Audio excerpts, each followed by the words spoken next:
wabarakatuh.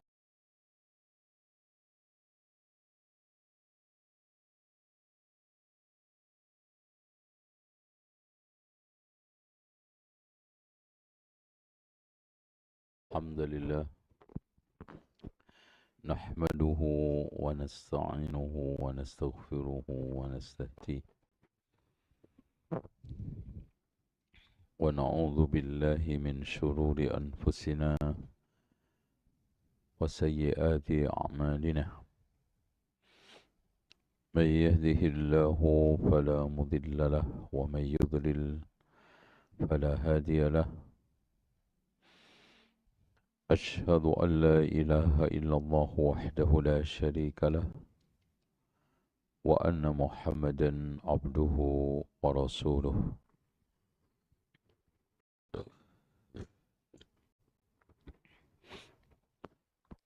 Hadirin sekalian, Bapak Ibu yang dirahmati Allah, judulnya apa hari ini? Saya masih ingat. Ada pernyataan yang cukup baik kita renungkan, yaitu ucapan Imam Al-Munawi. Ya, Imam Al-Munawi ini ulama yang banyak karya-karyanya. Beliau menegaskan kedurhakaan itu diawali dari keteledoran orang tua. Nih, ini harus kita garis bawahi. Ya, saya ulangi lagi, kedurhakaan itu awalnya dari apa? Dari keteledoran pendidikan orang tua.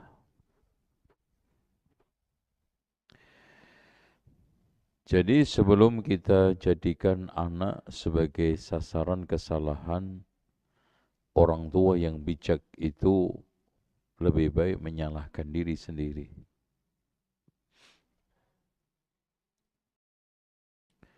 Apalagi hanya pintar mencari kambing hitam. Lebih parah lagi, anak dijadikan kambing hitam. Itu enggak sayang anak ganteng, cantik, cerdas dijadikan kambing hitam. Taib.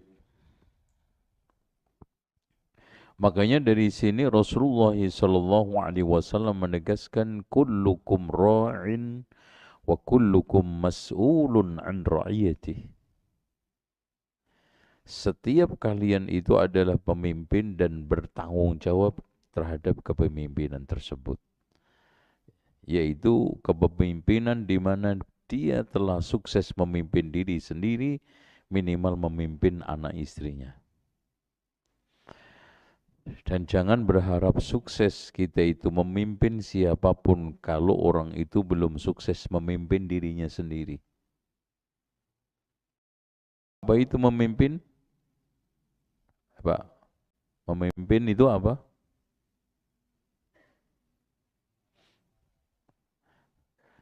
Sekarang saya tanya, ini berhadiah. Kepemimpinan itu apa? Hah? Mengarahkan, teladan, terus apa lagi?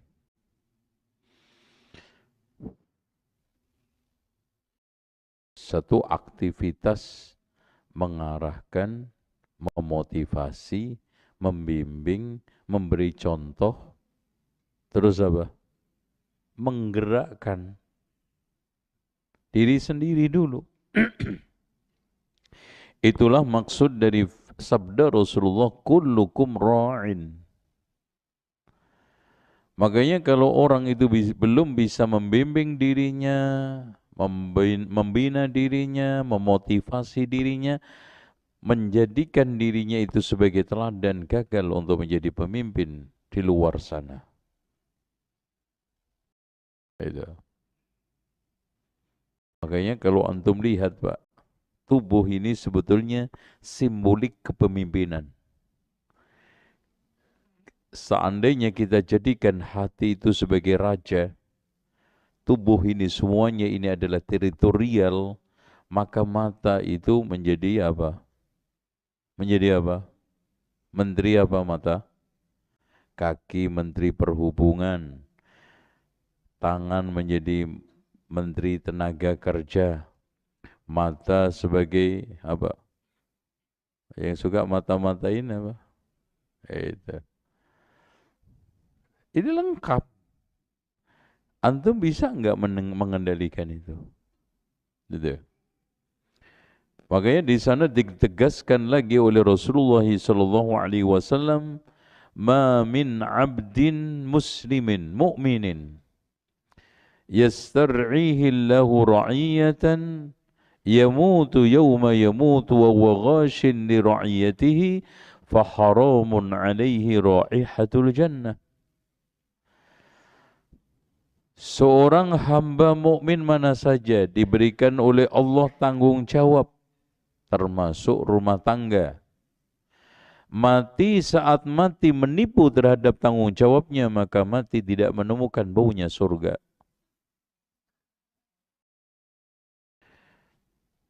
Nah, hadirin sekalian, banyak orang tua bisanya cuma meratap dan mengeluh ketika mendapati anaknya itu tidak sesuai dengan ekspektasi. Atau mendapati anaknya itu nakal dalam tanda kutip. Atau anaknya lemah, bodoh, dan yang lainnya adalah macam-macam kalimat. Semuanya disematkan ke anak. Bijak enggak kira-kira? Padahal tidak ada anak yang bodoh. Yang ada adalah anak yang belum mampu menggali kepintarannya, belum mampu menghilangkan kebodohannya. Tidak ada anak yang lemah, yang ada adalah anak yang belum mampu menggali kekuatannya, dan seterusnya. Antum sendiri dulu kan gak ujuk-ujuk pinter kan? Makanya di sana ada satu asar, innal insana lam yulad alima. Gak ada satu manusia pun yang dilahirkan dalam keadaan alim. Ya. Ternyata permasalahan semua di anak itu awalnya adalah kuncinya keteledoran orang tua. Contoh, mendapati anaknya tidak sholat. Ini paling krusial kan? Adakah membimbing anaknya untuk sholat?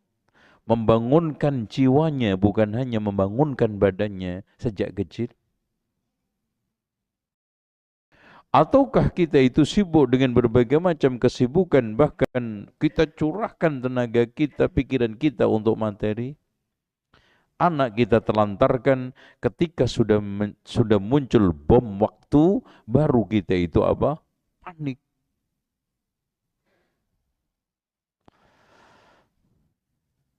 Padahal Rasulullah SAW mengatakan sejak dini kan, muru awladakum bis salati wa hum abna'u sab'i sinin.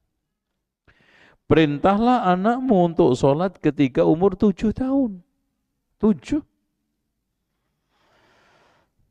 Ya. Coba Pak, enggak usah kita itu membanding-bandingkan dalam konteks kenapa anak saya begini, anak fulan begini. Antum teliti aja. Anak ini sholatnya rajin. Lihat aja. Pasti sejak kecilnya itu sering diajak wira-wiri orang tuanya ke masjid. Itu. Jadi bukan ada anak yang dilahirkan Masya Allah rajin sholat. Enggak ada. Kenapa ada anak yang jujur?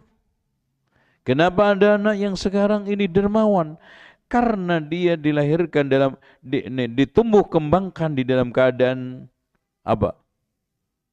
saling kasih sayang, dimunculkan sifat-sifat welas asih kepada orang lain, perhatian kepada orang lain, empati kepada orang lain, muncul apa? Manusia yang dermawan.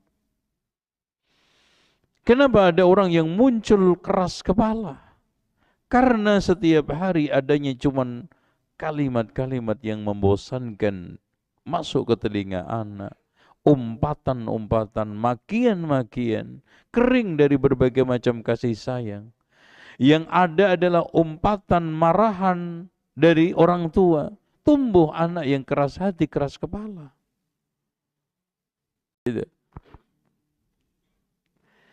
Nah, disinilah makna daripada ungkapan seorang penyair. Jadi anak kita hancurkan sendiri, kemudian kita ngeluh, kita meratap, kita teriak, kenapa anak saya begini? Itu seperti orang alqahu fil yammi. Anaknya dijeburkan ke dalam apa? Ke dalam kubangan air, dalam keadaan ditali. Maktufan wa qala lahu iyyaka an tabtala bil ma. Waspadalah wahai anakku ya, jangan sampai tenggelam. Lucu. Orang tua jeburin anak ke dalam gubangan air, di dalam kolam, di dalam bendungan yang dalam dan lebar, ditali tangannya, terus bilang, waspadalah, waspadalah. Jangan sampai kamu tenggelam. Pengen anaknya rajin sholat, pengen anaknya sekarang dermawan, pengen anaknya berbakti kepada orang tua, tapi tindakan dan cara untuk menghadapi anak berbalik 100% dari yang dia inginkan. Di depan matanya dia setiap hari mendengarkan ocehan orang tuanya laki dan perempuan, dan juga melihat setiap hari bagaimana hubungan dia dengan orang tuanya. Durhaka kok. Sama tetangganya enggak rukun. Sama saudara-saudaranya, familinya putus silaturahmi. Orang tua mengatakan, anakku, kamu wajib berbakti kepada orang tua. Kamu harus menyambung silaturahmi, begini-begini. Didengar sama anak. Setiap hari yang dilihat orang tuanya bakhil. Suruh sekarang anaknya dermawan. Makanya persis seperti orang yang menasihati anaknya supaya enggak merokok, tapi sambil ngerokok. Wahai anakku, kamu jangan ngerokok seperti bapak. Masya Allah. Karena bapak ini karirnya udah mentok, paling banter juga ketua RT. Kamu masih ada harapan, ya. Makanya jaga masa depan kamu, jaga ini itu, jangan ngerokok seperti bapak. Kira-kira didengar? Ya ayyuhalladzina amanu lima taquluna ma la taf'alun. Kabura maqtan 'indallahi an taqulu ma la taf'alun. Nah, disinilah pentingnya kita membahas kesalahan di dalam mendidik anak. Kenapa di sana ada part 1? Karena banyak.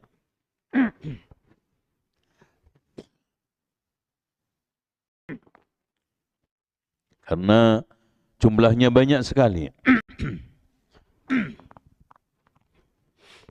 Ya mungkin sampai 3-4 kali pertemuan. Ya mudah-mudahan 3 kali. Kesalahan. Dan kesalahan inilah yang menjadikan sumber kegagalan kita di dalam mendidik anak. Sadar atau tidak sadar. Ada yang kita sadari, ada yang tidak. Nanti kita cek satu persatu. Dan ini bukan berarti saya lebih hebat daripada Bapak.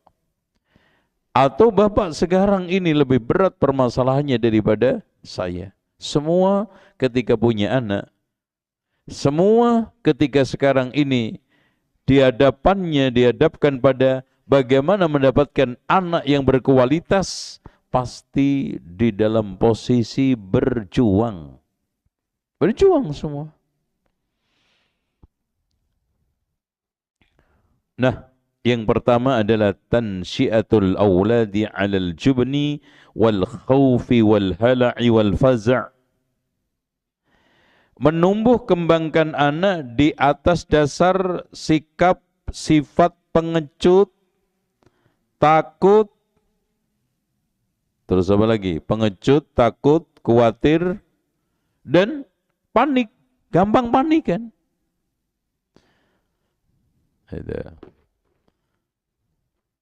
Pernah nggak kita sadari itu merupakan kesalahan? Ketika kita mendapati anak kita nggak mau makan, awas nanti saya panggilin kepala sekolah. Nanti saya akan panggilin sama Bu Dewi, kepala sekolahnya. Benar nggak itu? Pertama, menjadikan sosok guru yang menakutkan. Kedua, nakut-nakutin anak. Itu. Kadang-kadang ditakut-takutin pakai dokter, nanti dibawa ke dokter. Makanya saat sakit, dibawa ke dokter, nangis-nangis sampai kayak kejang. Setiap ketemu sama dokter, ketakutan. Siapa yang membentuk? Orang tua. Contoh lagi, ya ini sebetulnya hampir semua orang tua. Ketika anaknya jatuh berdarah, entah babras kakinya, lututnya, langsung panik, teriak, ya, dan bahkan menunjukkan satu ekspresi yang sangat tegang. Anak akhirnya nangis. Bahkan nangisnya bukan karena sakit itu, karena apa? Karena paniknya orang tua.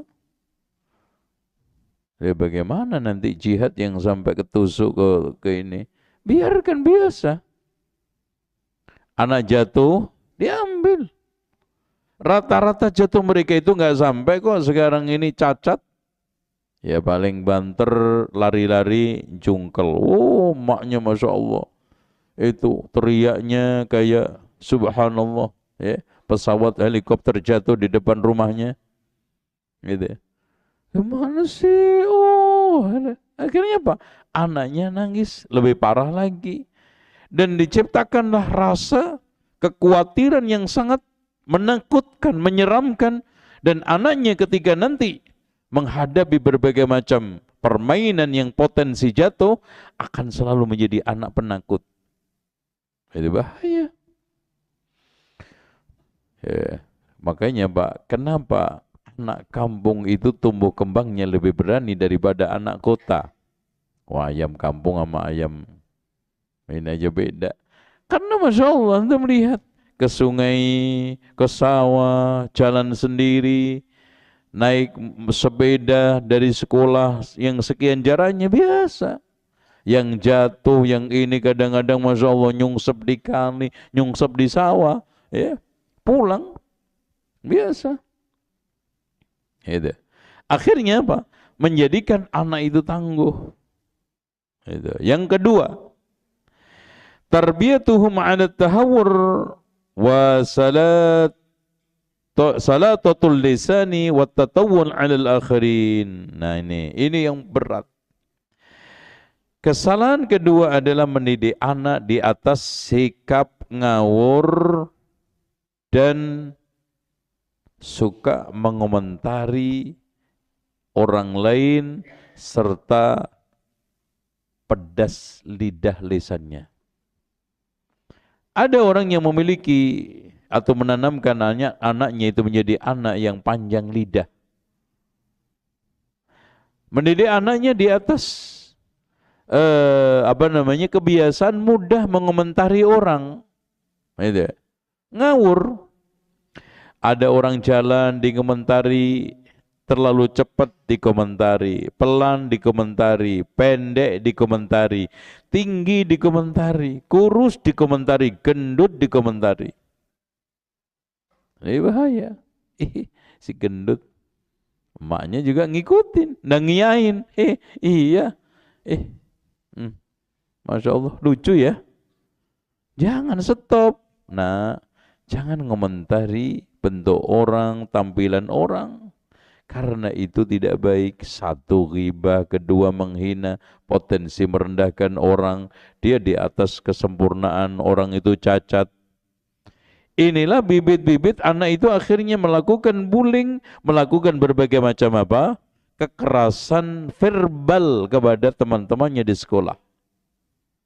Yang ketiga sekarang, mendidik anak di atas alal muyu'ah, yaitu manja, wal fawda, ketidakteraturan, wa ta'widuhum ala taraf wan na'im wal badah, membiasakan anak selalu bersenang-senang dan selalu bergelimang di atas kenikmatan. Tuh, jadi Bapak, Ibu, tolong dicamkan. Antum jangan khawatir kalau antum sekarang mendidik anak antum penuh dengan kekurangan. Jangan khawatir. Jadi bukan suatu kehinaan, bukan suatu sekarang ini nelangsa atau sikap merana, anak itu kalau minta jarang diturutin. Malah yang menghancurkan masa depan anak antum adalah anak yang tumbuh kembang selalu permintaannya dituruti. Hidupnya gelimang kenikmatan. Apa saja selalu yang diminta diturutin. Ini yang menghancurkan. Makanya rata-rata orang itu lebih berhasil dididik di atas kesusahan, keprihatinan daripada kemewahan dan kesenangan. Cek aja tuh. Makanya kenapa anak-anak orang-orang dulu itu tangguh, ya, apalagi mbah-mbah kita, karena rata-rata ditumbuh kembangkan oleh kondisi penjajahan. Nggak ada orang yang cemen. Bahkan orang-orang umur-umur muda aja Pak, otaknya dan juga mentalnya sudah mental dewasa. Antum cek aja tokoh-tokoh kemerdekaan ketika saat merdeka itu rata-rata umurnya berapa? 25, 30. Dan lihat sekarang ini apalagi Gen Z. Umur 40 aja masih ngerengek-ngerengek. Umur 40 coba belum dewasa, coba bayangin Pak. Itu. Alhamdulillah, ini berat. Kenapa? Karena kita tumbuh kembangkan secara salah. Itu. Antum sekarang anak tanya sekarang, ketika antum dulu merantau ke Jakarta, ini kan ada rata-rata perantau kan? Ya, kita modalnya modal nekat. Ada yang gagal, rata-rata berhasil. Itu. Iya kan? Antum kan dulu kan susah kan? Muka-mukanya susah masih kelihatan kan gitu. Makanya sekarang bukan suatu hal yang istilahnya menelantarkan anak. Kalau antum suruh naik angkot untuk ke sekolah, bukan suatu hal yang sekarang ini antum memelihara, merawat, menjaga dan juga kasih sayang sama anak. Antum umur SMP, antum belikan motor. Mendingan angkot SMP. Bisa pulang pergi sendiri kok. Apalagi dikasih mobil. Nanti di antara sekian kesalahan orang tua. Gitu. Makanya tumbuh kembang bagus. Lihat aja Pak. Di perusahaan, ujuk-ujuk anaknya itu diposkan di tempat-tempat yang strategis. Ujuk-ujuk jadi direktur, hancur. Dan lihat sekarang itu anaknya disuruh untuk meniti karir dari nol. Berhasil. Jangan kamu mentang-mentang anak saya. Masuk langsung jadi direktur, masuk jadi JM. Nanti apa akhirnya? Kayak boneka. Diakal-akali sama anak buahnya, nggak tahu dari nol kok. Itu. Didik antum, anak-anak antum dengan proses keprihatinan penuh dengan kesulitan perjuangan. Dari situlah kunci keberhasilan anak antum nanti di masa depan. Pengalamannya banyak, ya. Terus kemudian kunci-kunci untuk menghadapi masalah itu di tangannya. Karena apa? Pengalaman. Itu. Karena dari keprihatinan, kesulitan dan berbagai macam kendala-kendala, problem-problem itu akan menghasilkan pengalaman. Tidak harus dia itu bisa menyelesaikan. Yang paling penting pengalaman. Ada orang yang berusaha, buka perusahaan gagal. Apakah dia itu gagal total? Tidak. Bahkan dia punya pengalaman yang bisa ditularkan kepada orang lain. Banyak orang-orang yang gagal akhirnya menjadi motivator. Nah, coba. Kenapa? Dari kegagalan itulah dia belajar dan belajar yang akhirnya menumbuhkan pengalaman sehingga bisa ditularkan ke orang lain. Nomor 4. Termasuk kesalahan yang dilakukan oleh orang tua adalah bastul yadi lil aulad wa i'tahuhum kullama yuridun. Ya. Sama anak itu terlalu terbuka tangannya dan memberikan menuruti semua yang diinginkan. Ya. Minta sepatu padahal baru kemarin beli, dibelikan lagi. Ya, tidak kita ingkari, antum bisa. Mas, sekarang saya tanya, antum punya anak, sekarang sudah Masya Allah berumah tangga. Antum mampu insya Allah untuk mengontrakkan, membelikan rumah. Tapi dengan cara itu antum tidak mendidik, apa antum lanjutkan? Otomatis tidak. Antum tega bukan berarti antum pelit, supaya dia itu terdidik. Begitu juga saat dia minta sesuatu yang ini akan merusak mental dia, merusak pikiran dia, stop. Tuh, coba akhirnya Pak, ketika antum minta HP belikan rusak, HP belikan rusak. Pertama, dia tidak tahu susahnya mendapatkan HP. Ada orang yang sampai dibela-belain kredit, ada yang dibelain nabung 7 bulan, setahun. Ini anak tinggal teriak-teriak, kalau nggak dibelikan maki-maki sama orang tua, belikan. Nanti ngertainya juga semaunya, pecah. Nanti juga dibelikan kok sama babe gue. Itu rusak mental anak antum. Ya, sepatu juga begitu, main lempar, main sekarang ini geletain. Kenapa? Nanti juga dibeliin kok sama mama gue. Baju Pak, 800.000, 1 juta mungkin. Ya, dibuang-buang, kadang-kadang dicantolin di pagar. Ya, itu. Kenapa? Karena seandainya ini nanti hilang, saya juga akan dibelikan oleh mama lagi, oleh bapak saya lagi. Hancur anak antum. Dan bandingkan di sana orang untuk mendapatkan HP, untuk mendapatkan baju, untuk mendapatkan sepatu, harus nabung berbulan-bulan. Mana pendidikan kepada anak antum? Bukan pendidikan, tapi menghancurkan. Itulah yang dikatakan oleh Imam Ibnu Qayyim, ada sebagian orang tua yang mengatasnamakan kasih sayang padahal itu menghancurkan anaknya, memberi sesuatu yang tidak cocok untuk apa? Kondisinya. Contoh aja, mungkin untuk menjaga gengsi, saya ingin menunjukkan anak saya ini anak orang kaya, tas saja Pak, tas sekolah, mereknya Gucci. Sekalian aja Hermes. Itu. Sepatunya Masya Allah. Jadi anak berangkat ke sekolah itu dari atas ke bawah, bawah ke atas, itu minimal itu 10 juta. Sabuknya 2 juta. Celananya 1,5 juta. Kacamatanya belum lagi itu. Mereknya merek yang terkenal. Ya, belum lagi jamnya, bajunya. Jadi berjalan itu Masya Allah 15 juta, 20 juta. Itu. Nomor 5. I'ta'uhum ma yuriduna idza bakauna. Ini juga di antara kesalahan orang tua, terutama ketika menghadapi anak-anaknya yang masih usia balita, umur 1 sampai 4, memberikan segala sesuatu bila dia itu nangis. Jangan antum sekarang ini di pala anak antum dengan tangisan. Segala sesuatu akhirnya apa? Nangis, senjatanya nangis. Gue nanti nangis, pasti dikasih. Iya.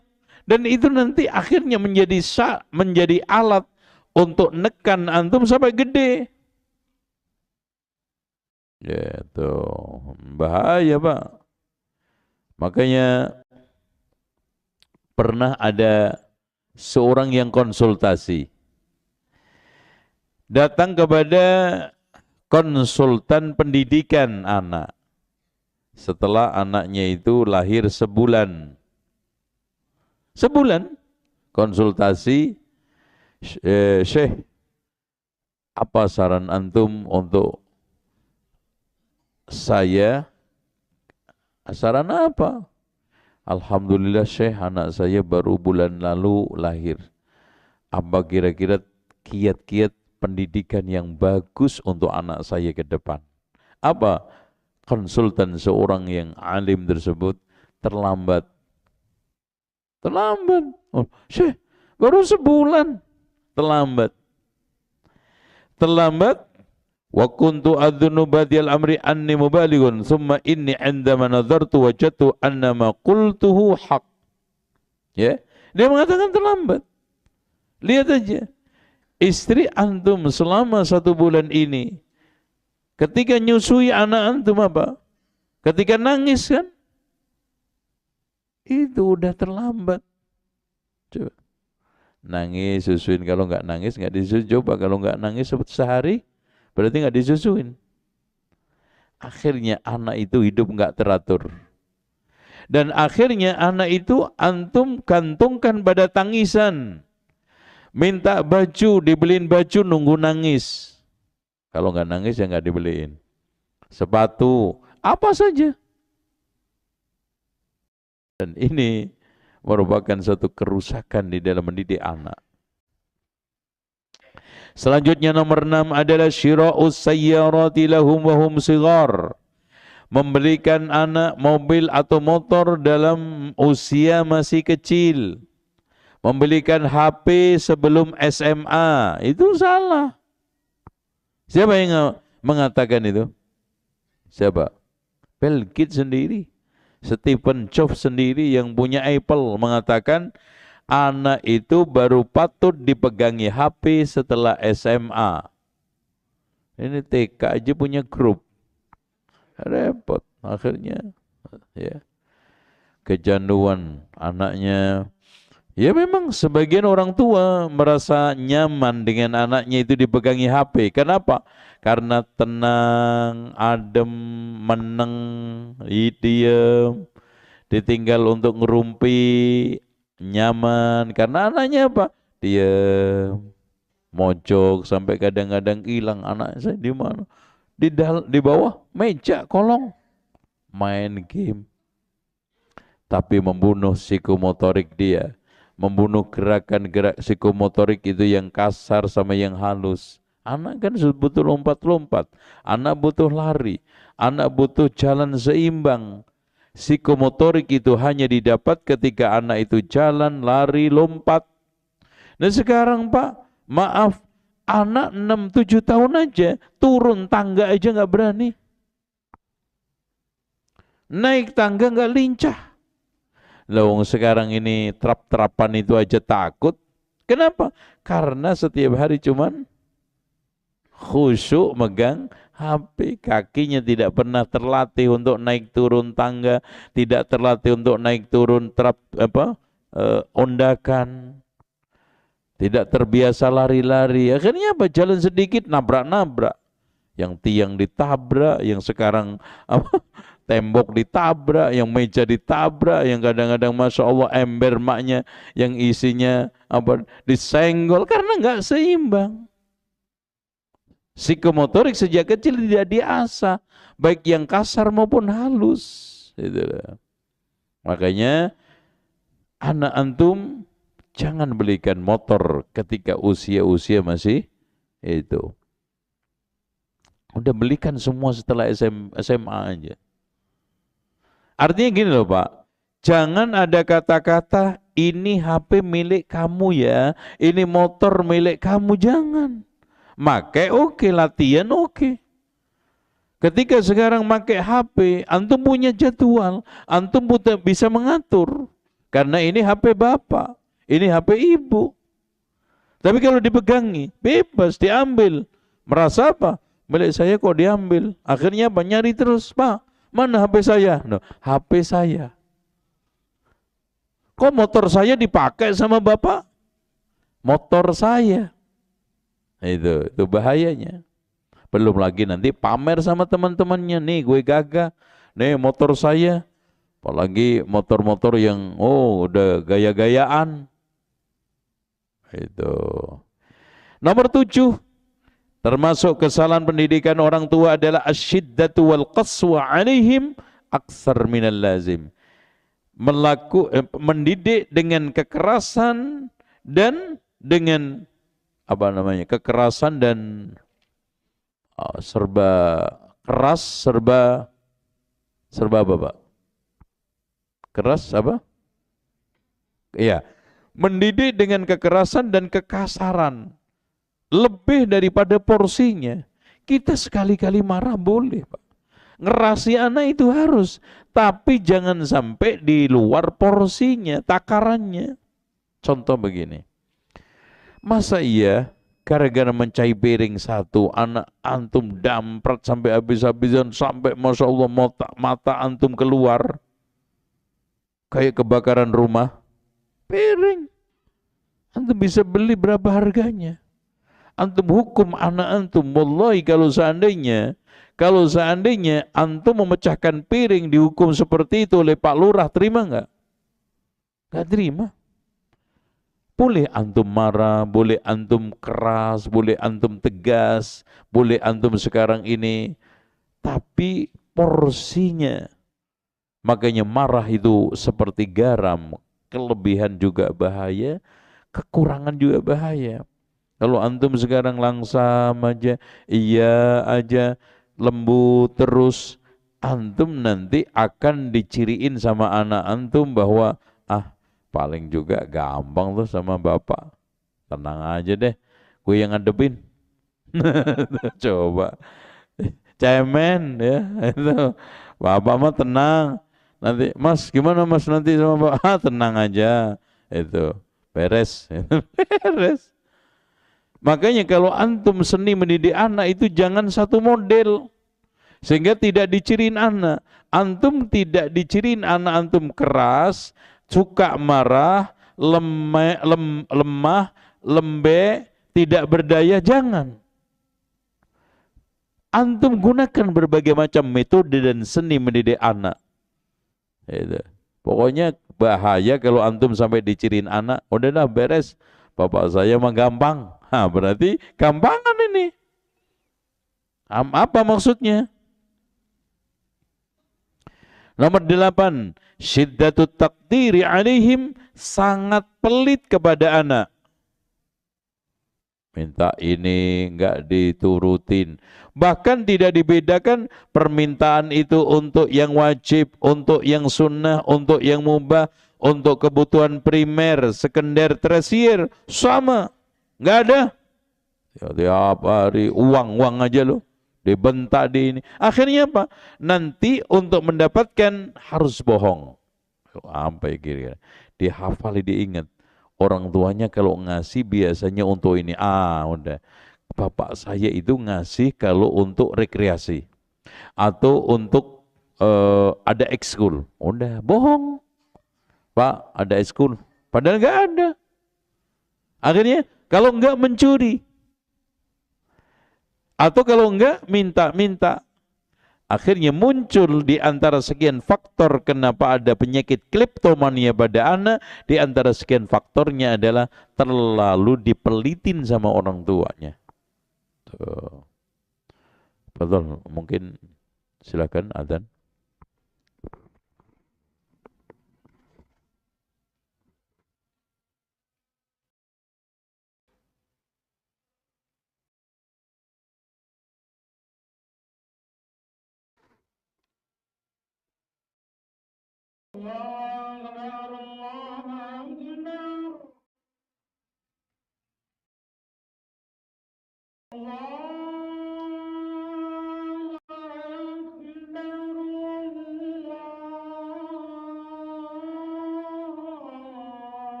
Lanjut ya.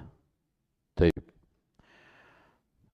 Alhamdulillahi Rabbil Alamin wassalatu wassalamu ala asyrafil anbiya'i wal mursalin wa ba'd. Baik. Yang kesembilan, hirmanuhum minal atfi wasyafaqati wal hanan. Mendidik anak dengan kering kasih sayang. Jadi anak setiap hari dimarahi, dikasari, ya, tidak ada kedekatan, tidak ada keakraban, dan tidak ada semacam curahan kasih sayang. Ya, di dalilnya, ya, tidak ada dialog, ya, kedua arah, ya. Tidak ada sapaan, orang tuanya tiap hari pergi pagi pulang tidur. Anak sedang apa, bahkan anak sekarang ini sedang semester enggak tahu, sedang bayar SPP diserahkan kepada istrinya, anak sakit enggak peduli. Dan ini bahaya ikhwas sekalian. Ya. Akhirnya anak itu akhirnya renggang sama orang tua. Dan nanti Pak, itu ketahuannya ketika anak antum umur SMA. Mungkin anak-anak sekarang masih umur TK SD, apalagi TK SD, nggak kelihatan. Antum nggak sekarang pergi ke kantor nggak pamitan biasa. Pulang antum langsung tidur juga nggak protes. Bahkan tetap dekat sama antum. Tapi kalau sudah nanti mulai SMP kelas 9, SMA, di situ mulai renggang. Karena antum sudah membangun dari awal itu tidak ada komunikasi. Sementara anak kenapa SMA? Anak SMA ini sudah mulai banyak pilihan-pilihan hidup. Sudah mulai banyak prinsip-prinsip. Nah, ketika tidak sinkron sama orang tuanya, maka kelihatan renggang. Tuh, ya. Kalau masih kecil itu, nah anak-anak umur-umur TK, SD kelas 1, 2 itu biasanya kan ya satu tidak peduli dengan materi, mau kaya mau miskin nggak peduli, nggak dipusingkan lah dengan uang. Pernah ada anak TK gitu ngeluh nggak punya duit. Wah saya nggak punya duit, ya antum kasih uang jajan, nggak kasih uang jajan berangkat, jingkrak-jingkrak, lompat-lompat. Satu, kedua gampang diajak damai. Makanya kalau tengkar sama temannya, sejam 2 jam selesai. Itu. Contoh di sekolah, tengkar sama temannya sampai nangis-nangisan gebukan. Habis 1 jam, ya kumpul lagi, main lagi. Yang nggak akor-akor orang tuanya sampai seminggu, kan gitu. Nah, tidak ada dengki, tidak ada hasad, dan yang tidak kalah pentingnya, tidak pernah punya rasa dendam dengan siapapun. Itu anak. Gitu.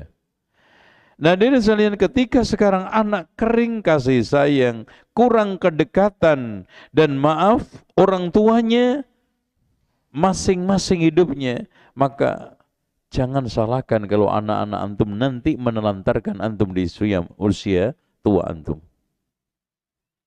Nomor 10, hanya mengutamakan tampilan dohir anak, tapi tidak merawat batiniah, akal anak, pikiran anak, rohani anak. Oh, Masya Allah, kalau membelikan baju selalu standar trendy, sepatu, ya.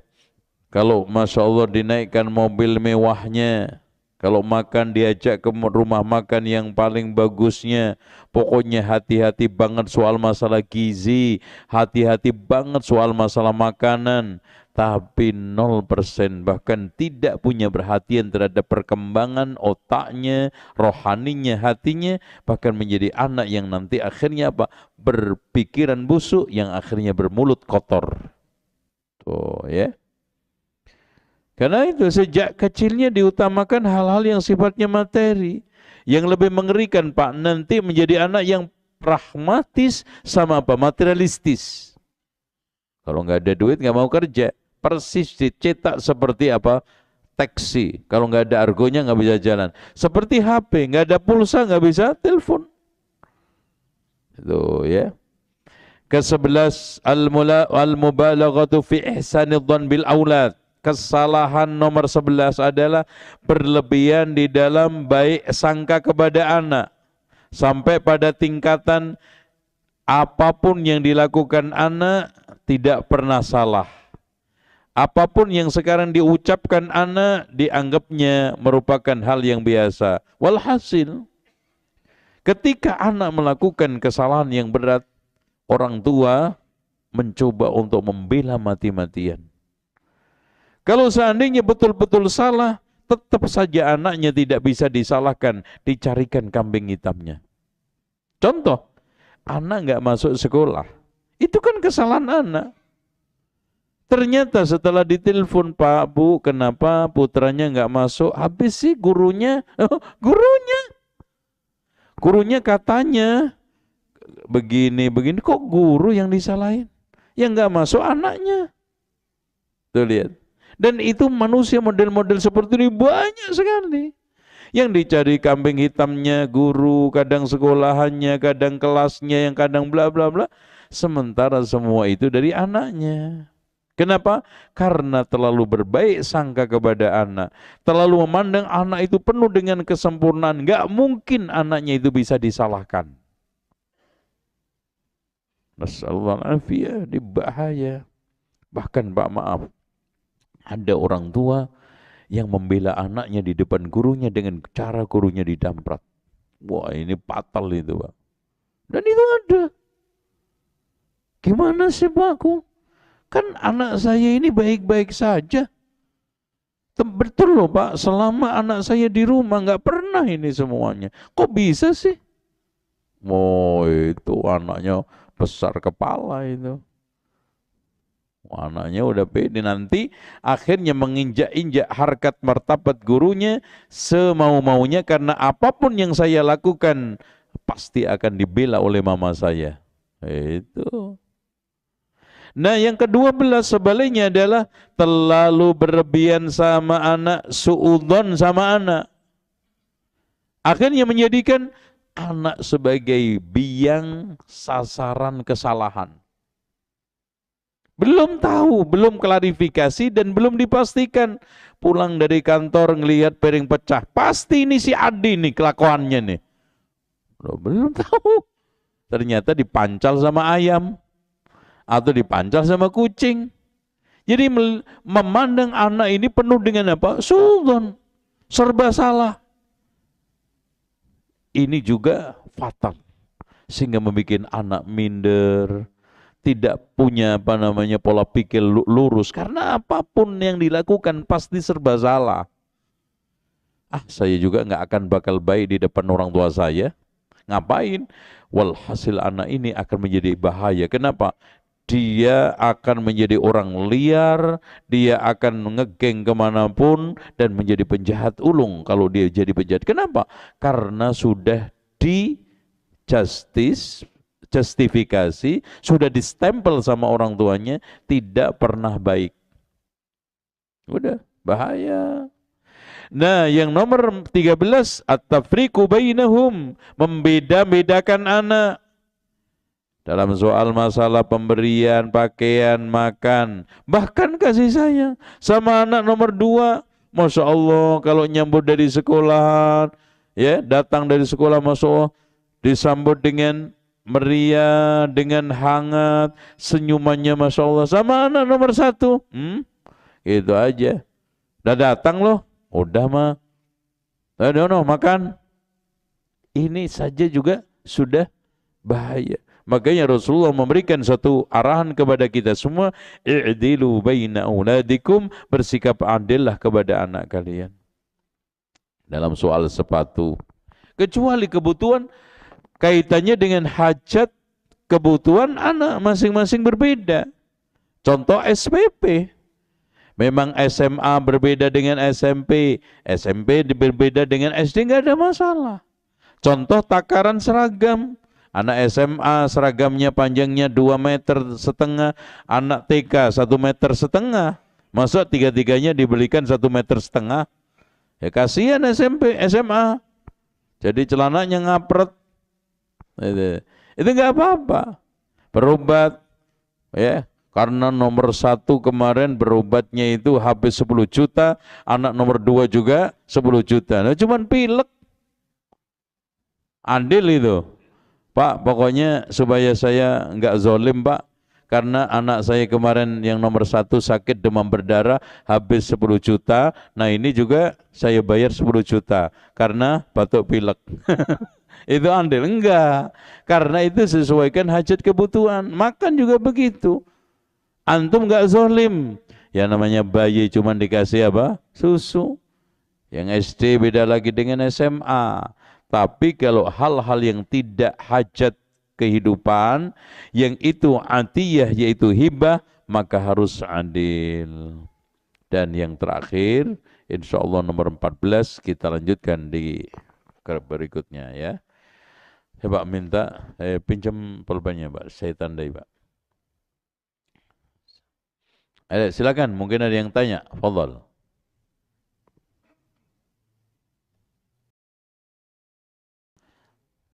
Silakan. Fadhal Pak. Ya, fadhal.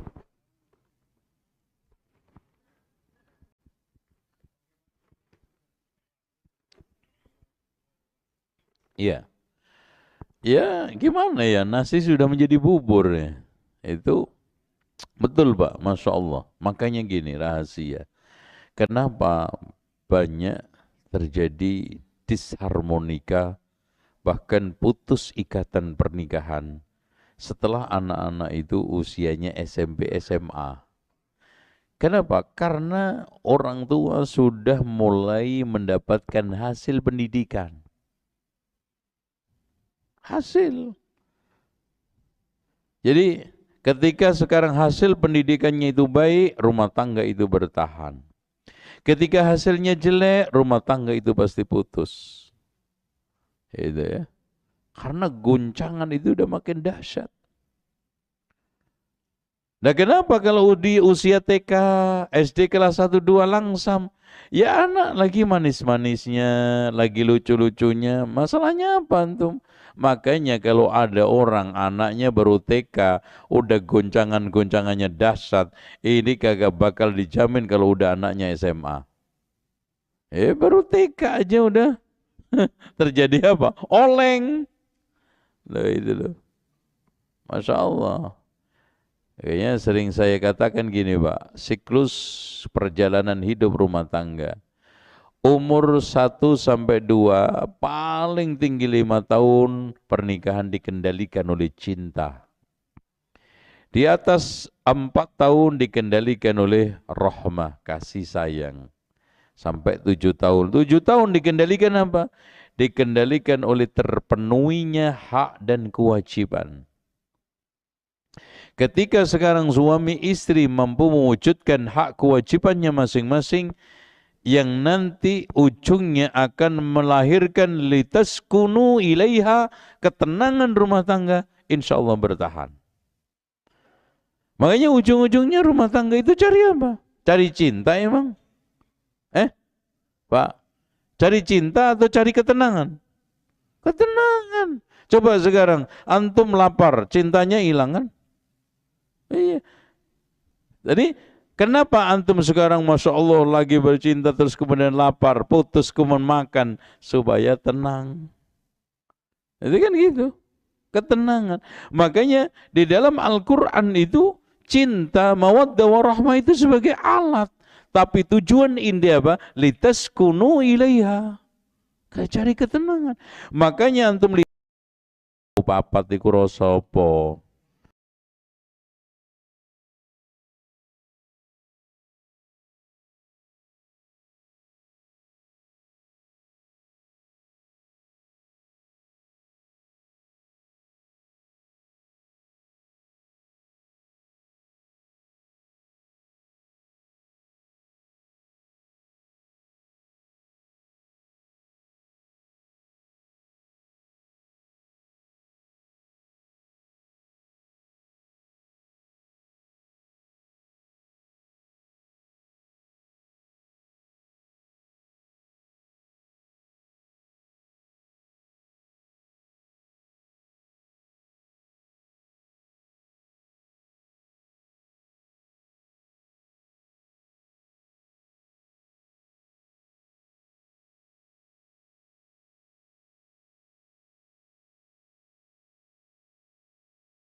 Itu kan gitu. Rasanya apa kemarin anak 4 itu?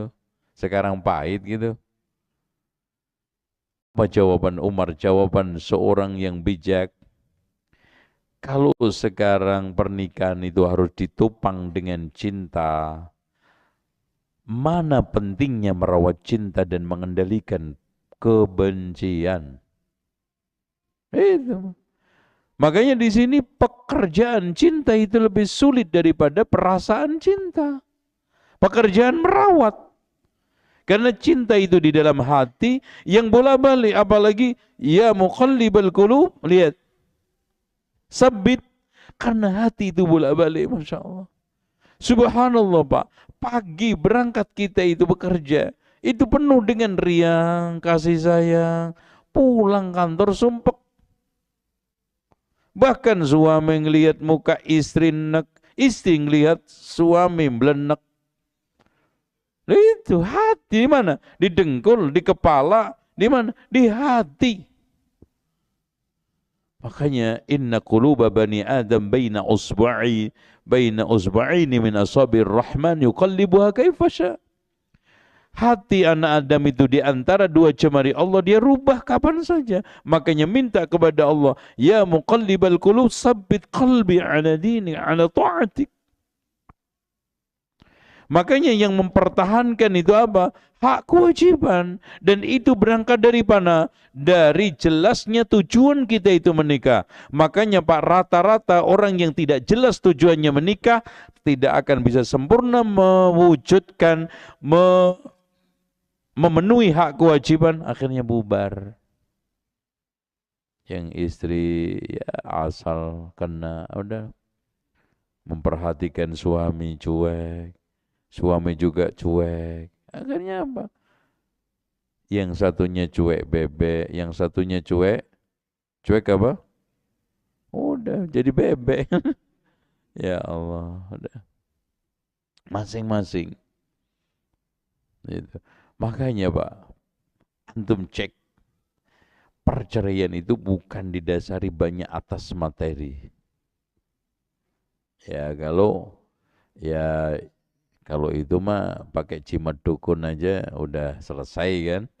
Ya, problem yang dijual dukun jimatnya itu kan 3, persoalan syahwat, ya, soal duit. Ya, kalau syahwat itu pakai ajian Dewi Lanjar, ya, Asmorondono, semar mesem kan gitu.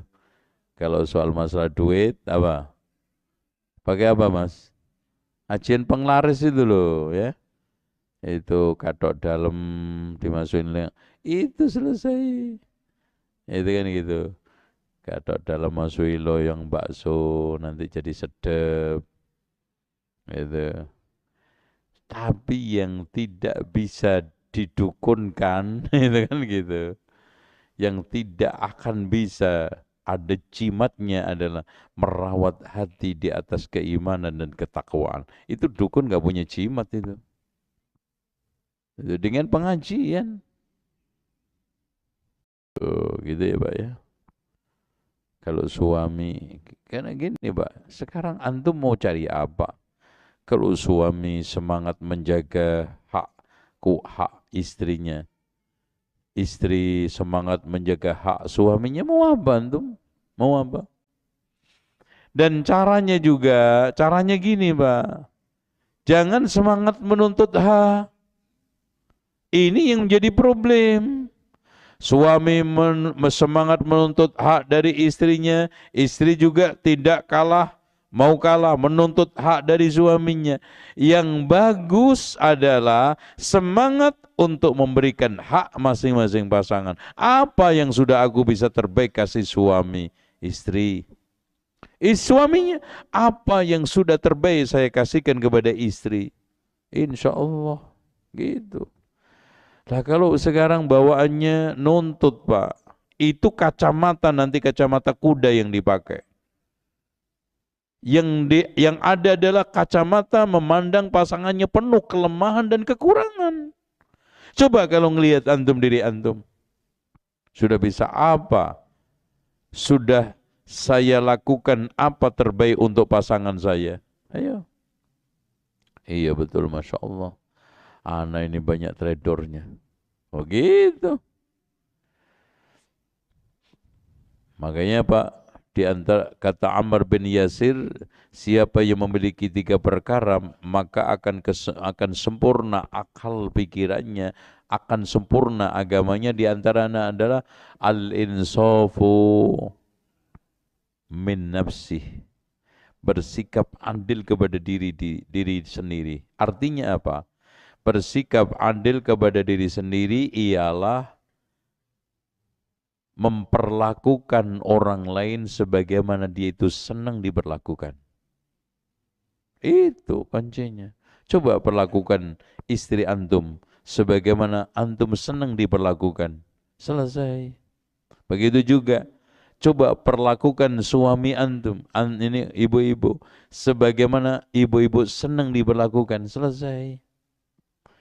Yang ada nuntut istri saya ini, aduh, deh, istri bosok. Lah gimana? Kenapa Mas? Aduh, ini udah kepaksa. Loh kok kepaksa gimana sih Pak? Iya Pak, udah. Apa? Cuman menjadi pelengkap menderita di rumah. Itu. Udah gitu yang menderita gue terus ya kan gitu. Karena apa? Ngelihat tadi dia sudah ngasih pada saya apa, bukan apa yang sudah terbaik saya berikan kepada istri. Dan sebaliknya istri juga begitu. Ada akhirnya Pak, tiap hari suami nuntut ini, nuntut ini, nuntut ini, istri juga nuntut. Coba gini aja, seorang suami yang menuntut istrinya itu sesekali seperti temannya yang baik, yang setia, seperti ibunya yang selalu rajin merawat, seperti apa lagi? Wah, pokoknya dibayangkan orang sempurna. Ternyata setelah nggak dapat semua, kok istri saya tidak seperti Khadijah? Oh Khadijah tinggi banget Mas. Antum aja nggak kayak, jangankan Nabi Muhammad kan gitu. Lo itu loh ya, menuntut istri ekspektasinya Khadijah, Aisyah. Lah antum kampret. Ya, aduh gimana? Antum realistis aja, realitas. Wong ana juga namanya Parti Ngatno. Udahlah, saya itu siapa? Muhammad. Saya itu lulusan SMA, tinggalnya di Cipayung. Terus kemudian ngaji jarang-jarang, sholat asal kena, nah, kan gitu. Dapat istri begini, untung Mas Ian. Begitu loh Pak. Realistis. Paham? Itu. Ada lagi, silakan. Oh ya. Waalaikumsalam warahmatullahi wabarakatuh.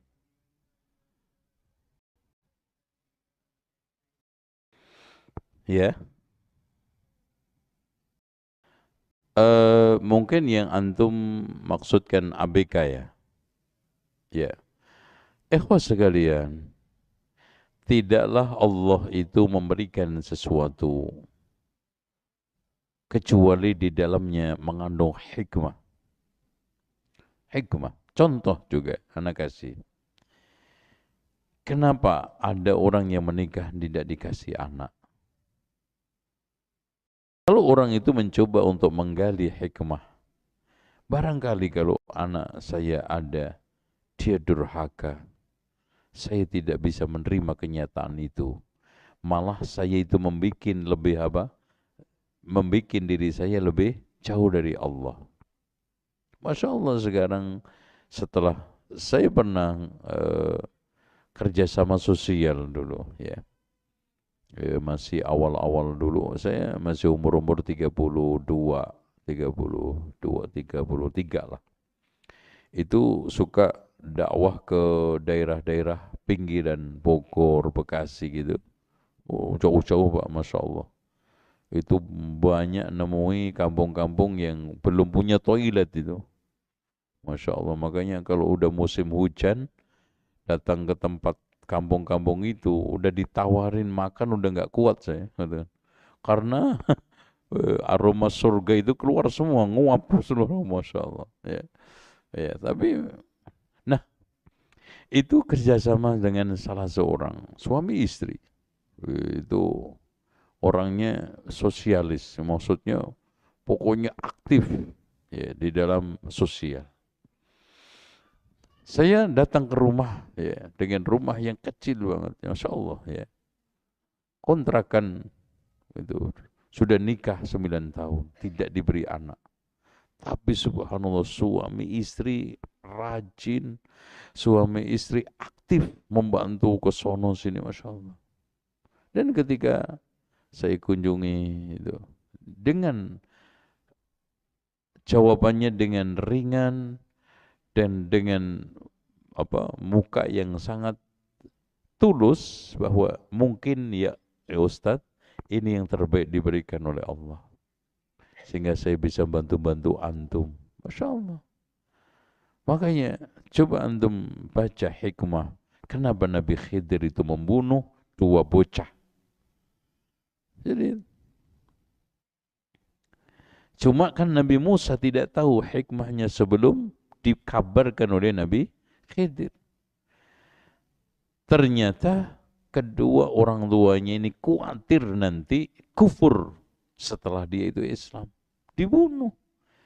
Artinya pesan moral yang kita bisa dapatkan dari ayat ini, keberadaan anak itu bisa mendatangkan kekufuran orang tua, yang akhirnya mending gak ada daripada ada.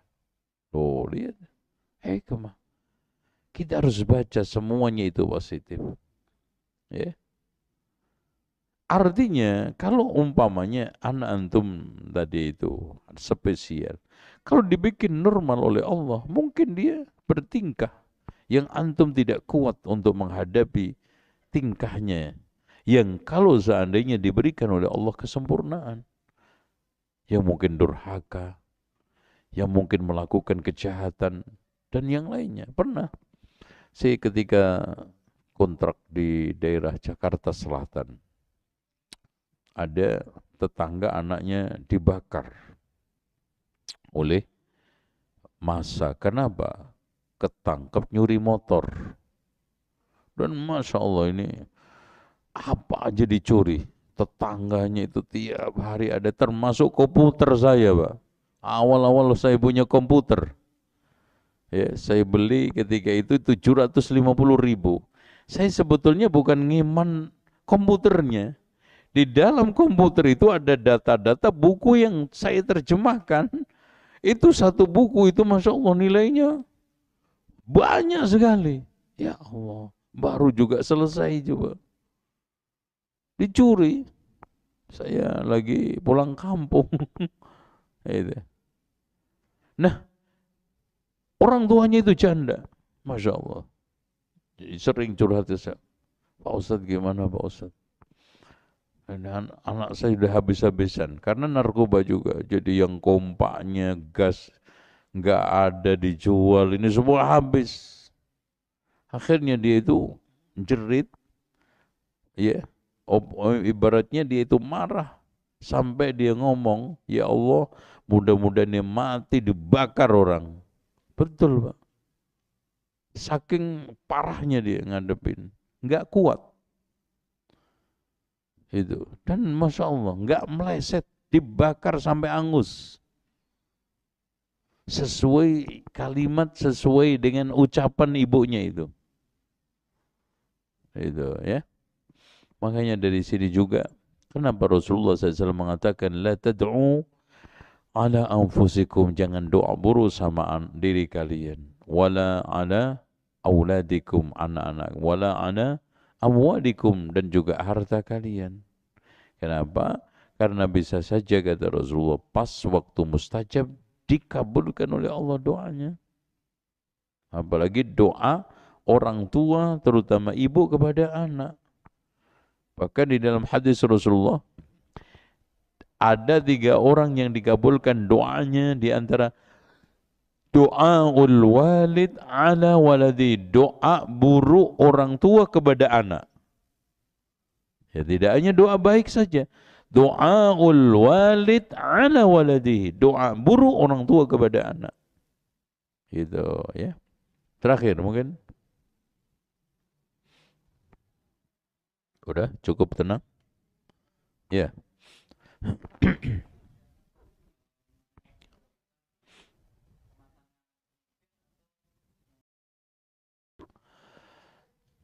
Ikhwah sekalian, perlu diketahui, modal menikah itu adalah 5.